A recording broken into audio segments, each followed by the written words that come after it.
नमस्कार दर्शकों, स्वागत है आप सभी का कार्यक्रम हमारे मेहमान में। दर्शकों, हमारी भारतीय संस्कृति विश्व की सबसे पुरानी और महानतम संस्कृति है। हमारी संस्कृति का समृद्ध इतिहास बहुत ही गौरवशाली है। चाहे बात हो जीवन जीने की कला की, संस्कृति की, साहित्य की, धर्म ज्ञान की या विज्ञान की, भारत ने अपना स्थान विश्व में सबसे ऊपर बनाया है। दर्शकों, आज के खास मेहमान हमारे ऐसे ही हैं जिन्होंने हमारी संस्कृति और सभ्यता के संरक्षण के लिए महत्वपूर्ण भूमिका निभाई है। तो चलिए आपको हम उनसे मिलवाते हैं। इस वक्त हैं मेरे साथ प्रसिद्ध संगीतकार, गायक, लेखक सलील कुमार साकल्य जी। दर्शकों, सलील जी के विषय में मैं आपको बताना चाहूँगी कि आपने स्वरचित जो आपकी रचनाएं हैं वो बेहद प्रसिद्ध हैं। साथ ही आपने दूरदर्शन और आकाशवाणी के लिए प्रेरणादायक गीत लिखे हैं, कई लेख लिखे हैं। इसके साथ ही आप एक महान जननायक हैं, समाज सेवक हैं। साथ ही आपने मां नर्मदा नदी की पूरी परिक्रमा पैदल अकेले तय की है। इस पूरे परिक्रमा को पूर्ण करना अपने आप में किसी उपलब्धि से कम नहीं। आपने न केवल इस परिक्रमा को पूर्ण किया है, साथ ही नदी को स्वच्छ और सुंदर बनाने के लिए आपने कई अभियान भी जारी किए हैं। इस अभियान में आपने अपने साथ कई लोगों को जोड़ा है। कहने का अर्थ है कि अपने सुनहरे सफ़र में कई लोगों को साक्षी बनाया है। तो चलिए मिलते हैं सलील जी से। सलील जी, आपका हमारे इस कार्यक्रम में बहुत बहुत स्वागत है। नमस्कार। नमस्कार। चलिए प्रश्नों का ये जो खेल है हम आरंभ करते हैं। और सबसे पहले मैं आपसे आपके संगीत में जीवन के बारे में ही जानना चाहूँगी। इसकी शुरुआत कैसे हुई? जी, मैं जब 4-5 साल का था जी, तब भजन, घर पे भजन का माहौल था, तो उससे शुरुआत हुई मेरी। जी, 6 साल की उम्र में इंदिवर जी के मंच पे ही मैंने उनका गीत गाया जी, और काफ़ी उनका आशीर्वाद लिया। फिर आगे बढ़ के मैंने फिर आकाशवाणी का ग्रेजुएशन किया। फिर उसको करने के बाद उस्तादों के बीच गाने का मौका मिला और फिर मैं भजन, गज़ल वगैरह, लोकगीत सब गाते रहा। जी, साथ ही साथ मैंने वहाँ के जो बच्चे थे उनको भी वहाँ का लोक संगीत को लेके, वहाँ के लोक नृत्यों को लेके भी बच्चों को मैं फिर रेडियो टीवी पे के प्रोग्रामों में, कोपल का आइटम आता था जैसे रेडियो पे, टीवी पे बाल जगत आता था, उनके लिए गाने भी लिखे और फिर कुछ संगीत संयोजन में निर्देशन भी किया। यूनिसेफ एक प्रोग्राम करता है बच्चों का, जी, अंतर्राष्ट्रीय बाल प्रसारण दिवस होता है, वो 8 दिसंबर के लगभग। उसमें ये रहता है बच्चों के लिए, बच्चों के द्वारा। तो वो लगातार यूनिसेफ अंतर्राष्ट्रीय स्तर पे 3 साल डायरेक्ट किया। कुछ मैंने बाल अधिकार गीत भी लिखे, दूसरे प्रेरणादायक गीत भी लिखे। जी, तो ऐसा बच्चों के लिए अपने साथ साथ मेरे क्षेत्र के, मध्य प्रदेश के बच्चों को नेशनल लेवल पे कैसा करना है, कैसे काम करते हैं या उनके लिए क्या कर सकते हैं अपन, तो वो शुरुआत से ही ऐसा संस्कार डले कि हम वो भी करते रहे साथ साथ। जी हाँ। तो जब आप इस सफ़र में दूरदर्शन से जुड़े, उसके बाद सफ़र में क्या कुछ परिवर्तन आया? दूरदर्शन से काफ़ी जुड़ने से काफ़ी कुछ सीखने को मिला। जी, एक कल्याणी कार्यक्रम भी आता था उसमें, तो उनसे मैं जुड़ा, तो नेशनल लेवल पे भी हमको अवार्ड मिला। उसके कुछ गीत, बेटी जन्म के गीत, कुछ ब्लड डोनेशन के गीत भी मेरे आए। तो काफ़ी जब हम एक बड़े ग्रुप से जुड़ जाते हैं, जी, अच्छे लोगों से, ऐसा नहीं हमारे से ज़्यादा भी कुछ लोगों में होता है, तो सबके साथ मिल के काफ़ी सीखना भी हुआ। और वो फिर जो चली एक दौर चला, तो बस साथ में जुड़ते रहे। एक स्वरांजलि कार्यक्रम आता था दूरदर्शन का, और नेशनल अवार्ड के लिए नामिनेट इकलौता कार्यक्रम था उस समय, तो उसके स्क्रिप्ट भी मैंने लिखा था। जी, उसमें थीम ये थी कि एक शास्त्रीय संगीत की कोई राग लेते थे, उस पर कोई भी एक प्रसिद्ध बाला साहब पूछ वाले या इस टाइप से एक देश के जाने माने पद्मश्री लतीफ़ साहब, उनको बुलाते थे और पर्टिकुलर उस राग में कौन कौन से गीत हैं, फिर वो गीत गाए जाते थे। तो ऐसा एक हमारी शास्त्रीय संगीत को लेके, फिल्मों को लेके जो गहराई थी, तो वो एक बहुत अच्छा कॉन्सेप्ट था। उसमें भी मेरे को उसका हिस्सा बनने का मौका मिला। तो धीरे धीरे अच्छे लोगों के साथ ही काम करने का मौका मिला, सिलसिला चलता रहा। अभी आपने कई कार्यक्रमों के बारे में बताया, जिसमें मुख्य रूप से आपने बालकों के बारे में ही बताया। जी, तो बालकों के साथ जुड़कर संगीत के सफ़र को आगे बढ़ाने के पीछे का क्या कारण था? मैं खिरकिया में रह के मेरे दोस्तों के साथ एक संस्था बनाई थी हमने, जो उसमें शासन से जिनको कोई सहायता नहीं मिलती थी, हमारा एक ग्रुप था, तो वो बच्चे हम गोद लेते थे, पढ़ाई करवाते थे उनको, उनकी फीस भरते थे, पर पेपरों में कोई नाम नहीं होता। आज भी चल रही है वो संस्था जी। तो पढ़ाई के साथ साथ फिर हमने देखा कि हमारा जो लोक संगीत होता है, तो इसमें हम लोग अभी जो वर्तमान समय है जी। इसका जैसे आप देश में कोई भी ले लो, आप क्या कहीं भी लोक संस्कृति हो, उनके गीत ले लो, उसका एक अलग मिठास है। राजस्थान की ले लो, छत्तीसगढ़ की ले लो, आप क्या गुजरात का ले लो, सबका एक अलग मिठास है जी। तो फिर कुछ हमने ये कहा कि हम शिक्षा, संस्कृति, आध्यात्म और संस्कृति और संगीत सबको लेके चलें। और इस तरह से वो रुझान हुआ, तो फिर रेडियो टीवी पे डायरेक्ट करने का मौका मिला। कुछ अच्छे कार्यक्रम थे, बाल जगत थे, कोपल ऐसे कार्यक्रम थे, और भी कई कार्यक्रम टीवी और रेडियो के थे। उसमें मुझे निर्देशन करने का मौका मिला और ईश्वर की कृपा से वो पसंद भी आता जाए और नेशनल लेवल पे भी काफ़ी पसंद किए गए। तो ये एक सिलसिला था कि हम बस करते जाएं, हमें क्या मिला उससे मतलब नहीं, हमने क्या किया, और ये सिलसिला चलता रहा। तो उसमें बच्चों में हमने शिक्षा के साथ संगीत और ये सब चीज़ें जुड़ती चली गई। तो मैं ये कह सकती हूँ कि बेहतरीन कार्य किया है आपने अपने इस क्षेत्र में, क्योंकि बच्चों को बेहतर इंसान बनाने के लिए शिक्षा, साहित्य, आध्यात्मिक गुण ये सब कुछ होना ज़रूरी है। जी। सलील जी कहते हैं कि साहित्य समाज का दर्पण होता है, और आपने इस दर्पण का बखूबी इस्तेमाल किया। कहने का आशय है कि अपने साहित्य के माध्यम से आपने समाज के महत्वपूर्ण बिंदुओं को उजागर किया। जी। बेटी बचाओ बेटी पढ़ाओ के लिए आपने बेटी आज जन्म लियो जैसे गीत बनाए, बाल अधिकार के लिए गीत बनाए। तो इसके विषय में आपसे जानना चाहेंगे। देखिए, एक अच्छी चीज़ होती है कि गीत तो बहुत लोग लिखते हैं जी, और कमर्शियल रूप से भी लिखते हैं, दूसरे चैनल के लिए लिखते हैं, पब्लिक के लिए लिखते हैं। दूरदर्शन में जितना भी आपको गीत मिलेंगे आपको, तो उसमें एक संदेश होता है, वो समाज के लिए होता है, और उसके असर बहुत दूर तक होते हैं, है ना। उसमें बेटी जन्म का जब ये चला, बेटी बचाओ बेटी पढ़ाओ, तो उसके गीत भी मैंने लिखे, और वो डॉक्टर उषा भसीन जी ने, उन्होंने वो चीज़ें मुझसे करवाई थी। तो संगीत भी बहुत अच्छा बन पड़ा, वो बच्चियों से ही गवाया, और वो फिर दिल्ली तक के दूसरी जगह आए। कुछ ब्लड डोनेशन के गीत भी मैंने लिखे।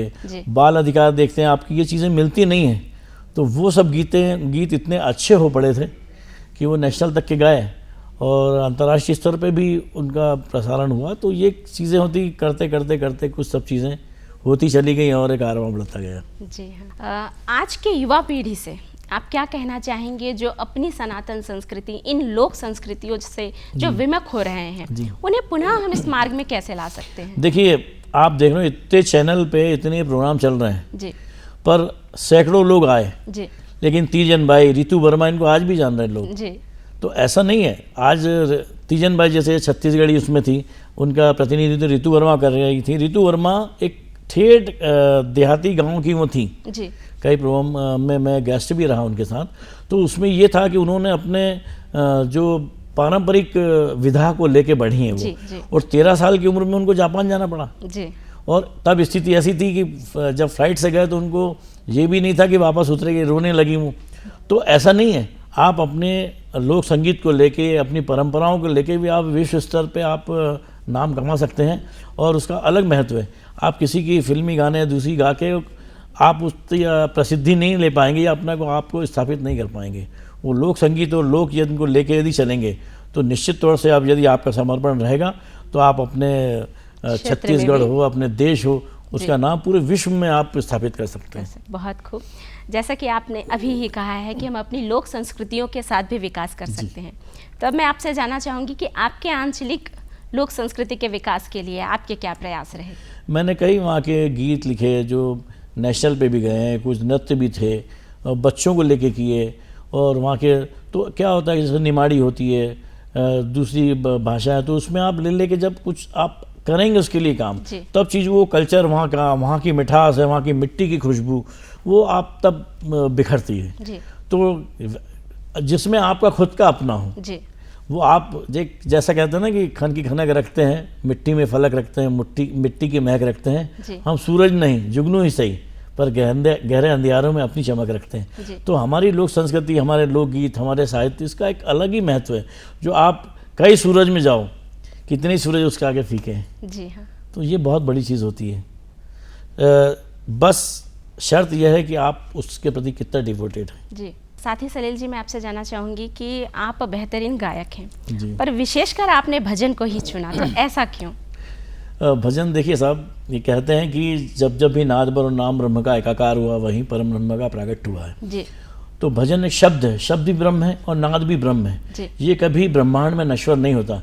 जितने भी वो आप आदिवासी अंचल ले लें या शहरी जितने भी हम यज्ञ करते हैं, हवन करते हैं, मंत्र करते हैं, जी तो या गीत हो या कीर्तन हो, वो ब्रह्मांड में हमेशा रहता है और वो पीढ़ियों तक उसकी रेसेस आती हैं और जीवन का उत्थान होता है।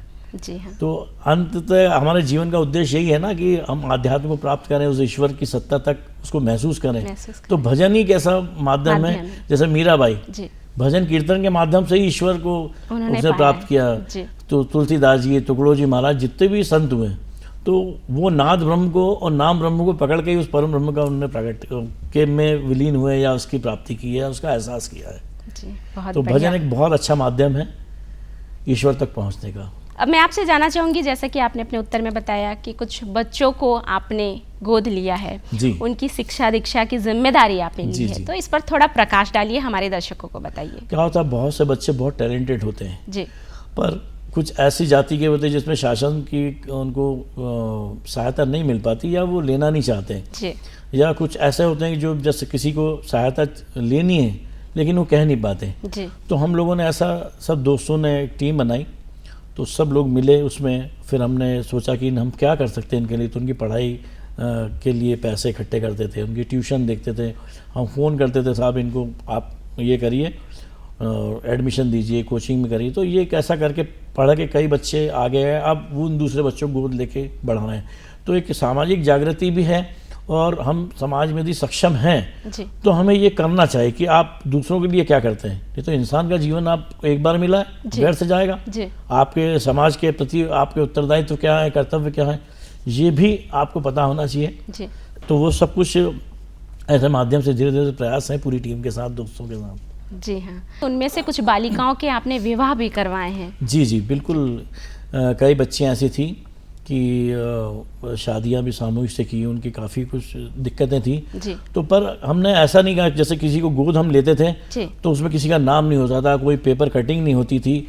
माने विशुद्ध रूप से हमको समाज सेवा करनी है। जी जी नहीं तो अभी क्या होता है कि कुछ चीज़ें आप बांटेंगे और पूरे फ्लैक्स लग जाते हैं, हाँ। वो चीज़ नहीं होना चाहिए। जी, तो उससे जी। अलग हट के ऐसा काम किया हमने। जी। तो ये जो आपने हमें बताया कि आपने माँ नर्मदा की परिक्रमा की है, तो ये परिक्रमा क्या है और ये क्यों किया आपने? अच्छा, देखिए माँ नर्मदा हमारे देश में नहीं पूरे विश्व में पूजी जाती जी। है और विश्व की ऐसी पहली नदी है जिसकी परिक्रमा की जाती है। जी इसका बहुत ही आध्यात्मिक महत्व है, जिसमें हम अपनी संस्कृति को जान लें, पुराण और हमारे जो सनातन धर्म को बहुत करीब से देखने का एक मौका मिलता है। जी और इस बहाने हम नदियों के प्रति हमारे कर्तव्य क्या होते हैं ये भी समझ सकते हैं, और ईश्वर की कृपा क्या होती है, आध्यात्म क्या है, जी। ये सब कुछ इसके परिक्रमा करने के पर हमको जानने का बहुत करीबी मौका मिलता है। जी इसलिए हम ही नहीं, देश विदेश से लोग इसकी परिक्रमा करते हैं, आते हैं, उसके रहते हैं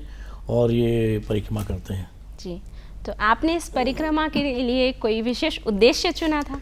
नहीं, बस ये था कि जीवन एक बार मिला है तो मैं माँ की परिक्रमा करूं। मैं वैसे नर्मदा और नदियों की स्वच्छता के लिए कई भजन संध्याएँ की हैं मैंने, जी जैसे जबलपुर, अमरकंटक, ओमकारेश्वर, महेश्वर, मंडलेश्वर। तो एक इसके साथ साथ मैंने ये कहा कि जब हम भजन संध्या में लोगों को उपदेश तो दे देते हैं, जी। लेकिन आध्यात्म की प्राप्ति इसके दो किनारे हैं, दक्षिण और उत्तर। जी तो दक्षिण में किनारा पितरों के लिए होता है, जैसे आप सभी जानते हैं कि जी। पितरों के तर्पण होते हैं, और उत्तर किनारा आपके देवों के लिए होता है। जी हाँ कई साधु संत माँ की परिक्रमा करते हैं। नर्मदा किनारे ये कहते हैं कि ऐसे एक लाइन लगा लो, एक सीरीज, तो आपको कण कण में आपको ईश्वर के वास के साथ आपको साधु संत मिलेंगे। जी अमरकंटक से लेके खम्बात की खाड़ी तक 1312 किलोमीटर माँ नर्मदा है इतनी, जिसमें गुजरात और महाराष्ट्र, मध्य प्रदेश, गुजरात इसकी जीवन दायिनी है। जी और कई साधु संत माँ किनारे आज भी रहते हैं। विशेष रूप से गौरीशंकर महाराज और धुनी वाले दादा जी 48 साल तक माँ की परिक्रमाएं की हैं। जी और वर्तमान में एक संत और हैं शिवानंद जी। तो आप जब उनको देखेंगे, उनके बारे में जानेंगे, वो नर्मदा किनारे आजन्म उनने प्रतिज्ञा है कि मैं पूरी आजन्म मतलब पूरे जीवन भर परिक्रमा करूँगा। वहाँ जब पूजन पाठ होता है, माँ का अभिषेक होता है, सैकड़ों लोग को भोजन कराते हैं, भंडारे आरती होती है। तो ये सब चीज़ें ये है कि और पैदल जब आप चलते हैं, आप में शक्ति नहीं है, आपके पैरों में छाले हैं, आपको ये पता नहीं होता है कि कहाँ रुकना है, कहाँ खाना है।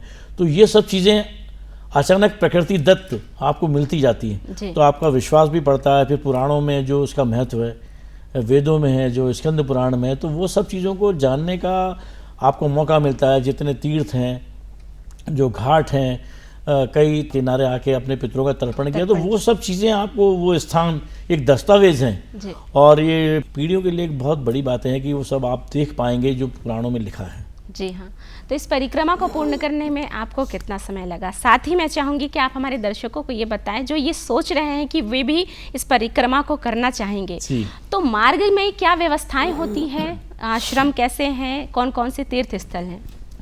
देखिए, परिक्रमा ओमकारेश्वर से चालू होती है और इसका एक उद्देश्य होना चाहिए। वैसे नर्मदा किनारे मंत्र सिद्धि के लिए, लोग तपस्या के लिए होते हैं। जैसे दूसरी नदियों के किनारे जाओगे तो आप बैठोगे तो लोग पैसा देके चले जाएंगे, पर नर्मदा एक तपोभूमि है। वहाँ पर आपकी सिद्धि होगी, वहाँ पर आपको जंगल मिलेंगे, पहाड़ मिलेंगे, वहाँ पर ऐसा कोई फिक्स नहीं रहता।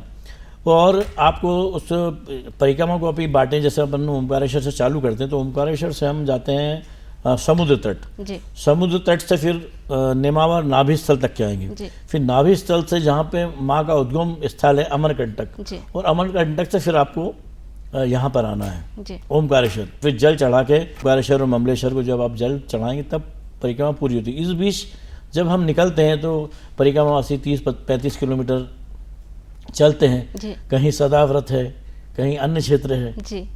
ये मैंने भी ये शब्द बहुत सुने हैं कि सदाव्रत और अन्य क्षेत्र, तो ये क्या है, इन दोनों में अंतर क्या है? जैसे परिक्रमावासी जाते हैं तो कई जगह सदाव्रत का ये होता है कि वहाँ पे आप जाएंगे, जैसे 10 हैं, 20 लोग, 50-100 हो, तो आपको खाने का सामान दे देते हैं, तो वो उसको सदाव्रत क्षेत्र बोलते हैं। अन्य क्षेत्र में क्या होता है कि जब 35-40 किलोमीटर व्यक्ति चल के आएगा, उसके पैर में छाले भी हैं, तकलीफ भी है, बुखार भी है, तो वहाँ बना बनाया भोजन आपको मिलता है। तो ये हो गए अन्य क्षेत्र। तो अच्छा, फिर बीच में कई जगह जंगल भी हैं। जैसे ओमकारेश्वर आप चलेंगे तो एक मार्ग रोड का होता है, और एक अक्सर जितने परिक्रमावासी माई के किनारे किनारे उसके दर्शन करने चलते हैं, दक्षिण तट और उत्तर तट पे। उसमें कई तीर्थ हैं जो पूरे विश्व में प्रसिद्ध हैं। वो करते करते यहाँ से फिर वो आगे बढ़ते हैं। उसके बाद कई जंगल भी आते हैं, शूल पानी की झाड़ियाँ आती थी जो पहले वहाँ पे या अपने आदिवासी भील गोंड लोग रहते थे, वही लोग हमारी सेवा करते हैं। आप सोच ही नहीं सकते कि झोपड़ी है क्या, उसके खाने पे उसके पास चावल हैं, और आप 100 लोग भी जाएंगे तो आपकी भोजन की व्यवस्था कर रहा है। ये इतनी बड़ी चीज़ है हमारी जनजातियों के लिए, जनजाति जो उसके किनारे रहती हैं। आप आंसू आ जाएंगे कि ये कितना क्या सेवा भाव है। हमारे पास सब कुछ होते हुए हमारे पास इच्छा शक्ति नहीं है, और वहाँ कोई फिक्स ही नहीं रहता कि आज 10 परिक्रमावासी आएंगे, 20 आएंगे, 200 आएंगे, 250 आएंगे। तो इस प्रकार परिक्रमा करने वालों के लिए भोजन की व्यवस्था होती है। छोटे छोटे आश्रम और कुटियाएं हैं, छोटी छोटी बच्चियां हैं। जब इसमें शूल पानी की झाड़ी जाएंगे तो पहाड़ियां हैं, बहुत ऊबड़ खाबड़ रास्ते हैं, तो देखा छोटी छोटी बच्चियां हैं, वो घड़ों से पानी ला के आपको पिलाती हैं, वहाँ की चाय की व्यवस्था करती हैं। जंगल आप भटक जाएंगे तो वहाँ लोग आपको करते हैं। तो वो एक बहुत अजीब सी स्थिति होती है जब आपको जानते हैं कि अरे जीवन क्या होता है। यही मैं आपसे ये भी जानना चाहूँगी कि आपकी परिक्रमा के दौरान आपको किस प्रकार की कठिनाइयों का सामना करना पड़ा? मैं कभी सच पूछा जाए तो मुझे भी और मेरे दोस्तों को कभी विश्वास नहीं था कि मैं कभी 1 किलोमीटर भी चलूँगा ठीक से। तो पहले दिन मेरे पैरों में बहुत बड़े बड़े छाले हो गए थे। कुछ आगे जो डॉक्टर्स आए थे, दोस्त थे, उन्होंने कहा सब आप नहीं कर पाएंगे, पर मैं तो ईश्वर से, हनुमान जी महाराज और नर्मदा जी की साक्षात कृपा ही मानता हूँ, क्योंकि उनसे ही मैंने, उसके पहले मेरे को कोरोना था तो मेरे लंग्स पूरे ख़राब थे, मैं 20 सीढ़ियाँ नहीं चढ़ पाता था। तो उनसे आराधना की कि आप चलिए परिक्रमा कराइए। और पहले ही दिन से जब छाले हुए तो काफ़ी लोग थे कि सब नहीं हो सकता, लेकिन मैं चलता गया। मेरे दिन, एक दिन भी मेरे मन में ये नहीं रहा कि मेरे को वापस घर जाना है। बस ये था ईश्वर से आगे बढ़ना कि हाँ मुझे वापस घर मत भेजना, चाहे ऊपर भेज देना, अपने पास बुला लेना ईश्वर, पर मैं वापस मत भेजना। और ऐसी शहंशाह जैसी परिक्रमा करवाई है हनुमान जी महाराज, नर्मदा जी ने, कि मैं शब्दों में व्यक्त नहीं कर सकता। जी, उसका तो साक्षात प्रमाण है कि आप आज हमारे पास बैठे हुए हैं। जी। समय का अभाव है, मैं चाहूँगी कि आप हमारे दर्शकों को, विशेषकर वे दर्शक जो ये तैयारी कर रहे हैं कि वो परिक्रमा के लिए आएँ, तो उन्हें इस परिक्रमा के लिए कैसी तैयारियाँ करनी चाहिए, क्या कुछ लेकर के निकलना चाहिए, तो कृपया उन्हें मार्गदर्शन दें। जी, सबसे बड़ी चीज़ है कि इस परिक्रमा में जितने कम से कम सामान हो वो लेके चलें, और जहाँ भी आप जाते हैं तो जो भी आपको दिया है, जो भी वो खिला रहे हैं पिला रहे हैं, उनकी हैसियत से ज़्यादा तो आप वो स्वीकार करिए, माँ का प्रसाद स्वीकार करिए, उसको प्रसाद रूप में करिए, और जहाँ भी रुकते हैं उसको मंदिर मानिए।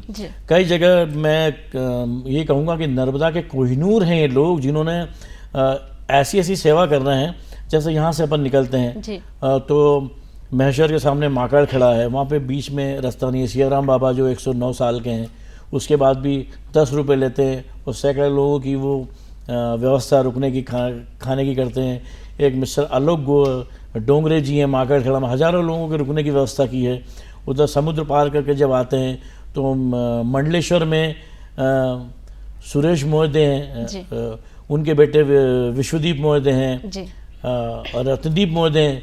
पूरे माता पिता, तीनों पिताजी, बच्चे, धनंजय शर्मा, इनकी टीम। इधर कवाट आप जाओगे तो पूरे जितने बिजनेसमैन हैं तो उनके परिवार सहित, उनकी महिलाएं सब छोड़ के, और फिर शाम को वहाँ पे आपके लिए खाना बनाती हैं उन लोगों को। तो ये तमाम व्यवस्थाएं, हाँ, ये बड़ी चीज़ है। इधर जब आप आगे बढ़ोगे तो इधर आप एक बीच में गांव है पांचा तलाई, उसमें भजनलाल बिश्नोई उनकी मिसेस के साथ वो लोगों की सेवा करते हैं। अब बात ये कि हस्बैंड, वाइफ और एक बच्चा, 100 भी आ गए, 200 भी आ गए, सबकी सेवा, और खुश होके, और जो आप दाल बाटी, सब्जी, रोटी जो खाते हैं वही सब उनको खिलाएंगे। और आगे बढ़ के आपके जबलपुर से लेके अमरकंटक तक वहाँ पर थोड़ी दिक्कत है। तो वहाँ खिरकिया में राजू अग्रवाल है, हमारी टीम है, तो थाड़ पाथर एरिया में भी वहाँ पे हमने अन्य क्षेत्र डाला है। उसके बाद इधर करंजिया कबीर चौराहे से जब आप निकलेंगे तो 100 किलोमीटर तक वहाँ पे अन्य क्षेत्र नहीं है। तो रत्ना भी शंकरपुरी महाराज वहाँ पे वो आश्रम चला रहे हैं, वो खिड़कियाँ से संचालित है। तो ऐसे और भी सही दोस्त लोग हैं। तो मतलब हम कह सकते हैं कि यात्रा के लिए बहुत आवश्यक है कि हम मानसिक रूप से बहुत स्ट्रांग होकर के घर से निकले, और व्यवस्थाएं तो ईश्वर की कृपा से मार्ग में बहुत हैं। जी, आपका हमारे कार्यक्रम में आने के लिए और हमें इतनी महत्वपूर्ण जानकारी देने के लिए, अपने जीवन यात्रा के बारे में बताने के लिए, नर्मदा यात्रा के बारे में बताने के लिए आपका बहुत बहुत धन्यवाद। आपको भी।